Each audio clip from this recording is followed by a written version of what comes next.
publicar dos libros tan extraordinarios como los que aquí nos congregan, de Pere Gimferrer, que demuestran que es un poeta, un grandísimo poeta en diversas lenguas, y que aunque uno podría pensar, como dice Jacobo, que casi son heterónimos los libros que publica Pera, en el fondo, en cuanto uno se sumerge en ellos, descubre que es el mismo poeta.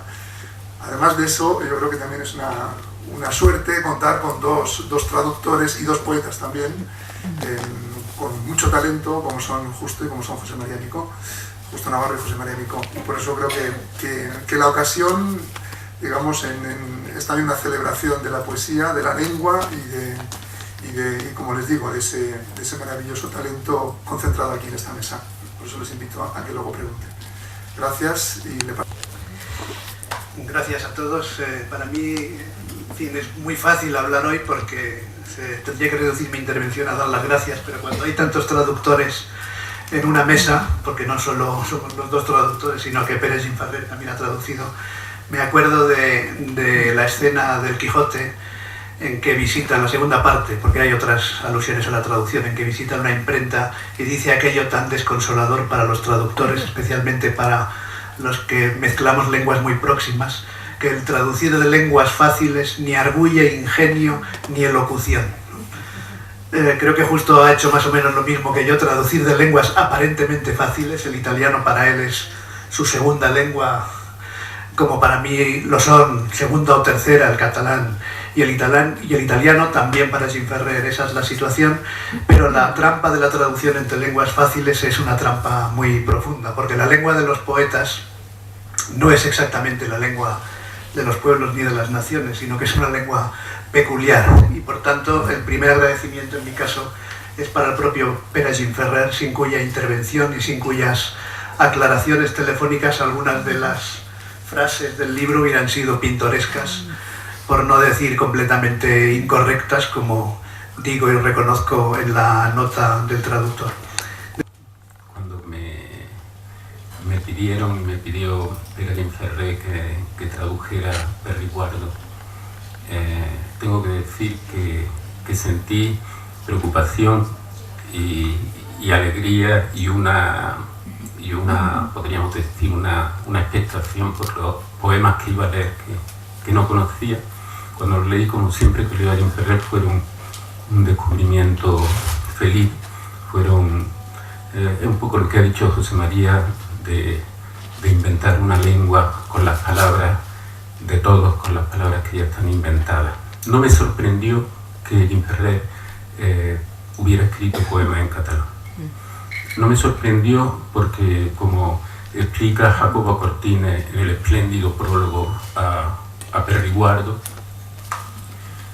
la poesía de Pere Gimferrer está impregnada de italianidad. Y por otra parte, no me sorprendió que un poeta que vivifica lenguas cuando las escribe, que cumple aquello que un clásico le pedía al traductor, que utilizara las palabras de la lengua ajena para vivificar la lengua propia. Gimferrer, cuando escribe poesía, vivifica su propia lengua con las palabras de su lengua, dándole matices que quizá no habíamos descubierto y sobre todo combinaciones que son siempre alumbradoras, que son siempre una sorpresa. Para mí, traducir el italiano de Gimferrer era entender mejor que nuestras lenguas, el español, el catalán, el italiano, son todas la misma lengua, hablada de distinto modo, hija de la misma madre que es el latín. Cuando leo los poemas italianos de Gimferrer, tan felices, tan iluminadores, entiendo eso mejor. Entiendo mejor la poesía anterior de Pere Gimferrer. Entiendo mejor lo que es escribir poesía, que de eso en el fondo tratan todos los poemas de Pedro Gimferrer. Por eso ha sido tan feliz la experiencia de traducir Perriguardo, que traduje en Italia, en Pisa, durante unas noches, los traducía por la noche, que fueron muy gratas, que fueron de descubrir esas realidades que nos descubren siempre los versos de Pere Gimferrer. Así que muchísimas gracias a Pedro por sus poemas, muchísimas gracias por haberme invitado a traducirlo y decir que soy feliz de haber hecho esta traducción y es una felicidad leer este libro. Como otro libro ajeno, a la obra póstuma de Mercè Marçal, y con nada menos que 17 poemas en castellano que algún día pueden formar un libro y que son coetáneos todos. Ha habido semanas en que escribía un día un poema en italiano, uno en castellano y otro en catalán. En francés escribía hace muchos años, ahora no creo que escriba poesía en francés. Ensayo puedo escribirlo, cuando me lo permiten. Quise escribir en francés el ensayo del catálogo de Dalí de Pompidou, me dijeron que no, que lo escribí en español. En cambio me dejaron escribir en francés el catálogo de la exposición de Dalí de la Biblioteca François Mitterrand, y lo escribí en francés. Salió con algunas notas, pero eran de los franceses, no mías. Entonces, de los libros en sí, ¿qué podría decir? El Castillo de la Pureza trata en gran medida de lo que, recapitulando toda lo que llamaría Vicente Aleixandre de la perspectiva de la edad, contiene la historia poética de la lengua catalana. Tiene una falsa apariencia, esto Vicola se miró bien, de libro escrito en catalán antiguo, no lo es. Todas las palabras, aunque no estén en los repertorios, han sido empleadas por escritores modernos, con la única excepción de la expresión tabletas morescas, que quiere decir castañuela, y que solo se empleó en la Edad Media. Pero fuera de esto, que además no puede traducirse como tabletas morescas o demás, son palabras que pueden parecer antiguas, pero no lo son. La gracia es esta. No escribía catalán arcaico como algún poeta lo hizo, sino catalán que lo pareciera, y más que por los vocablos, por la construcción. En el caso de Berriguardo, es italiano, donde mezcla extrañamente, bien lo sabe Justo Navarro, formas muy cultas con resonancias de otros autores, desde Dante hasta Pasolini, pasando naturalmente por Ungaretti y por otros muchos, pero sobre todo Dante, con otras cosas que pertenecen al lenguaje más coloquial italiano, no al dialecto ni menos aún al argot, pero sí italiano muy coloquial.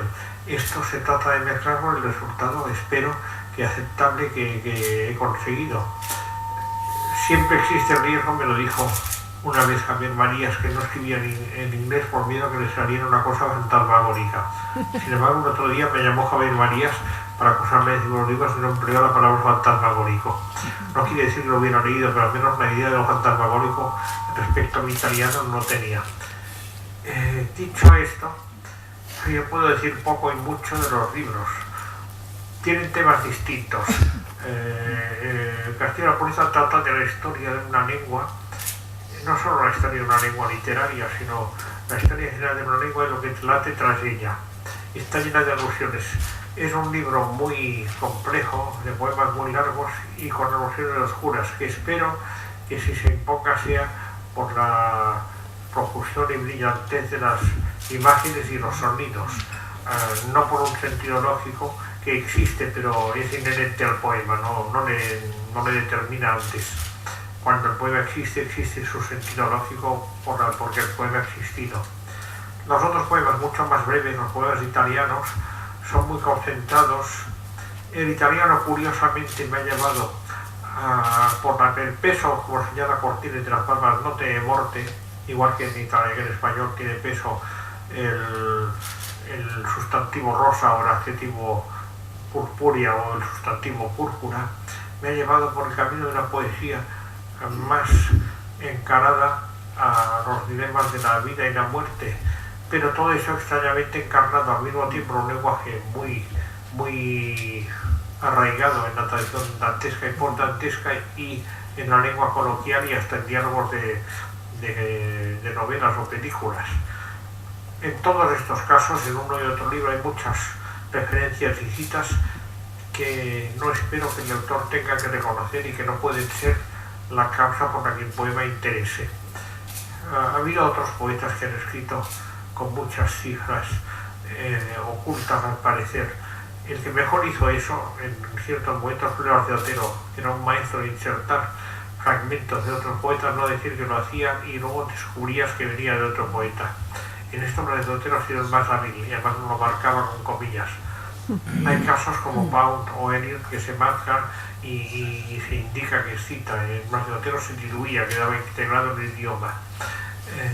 De todas maneras, esta especie de calidad de palimpsesto, que algunos aprecian tanto y que algunos lo emplean de un modo muy visible, pienso en Lezama Lima, por ejemplo, y en otro sentido en Wallace Stevens, no hace falta que el lector lo siga.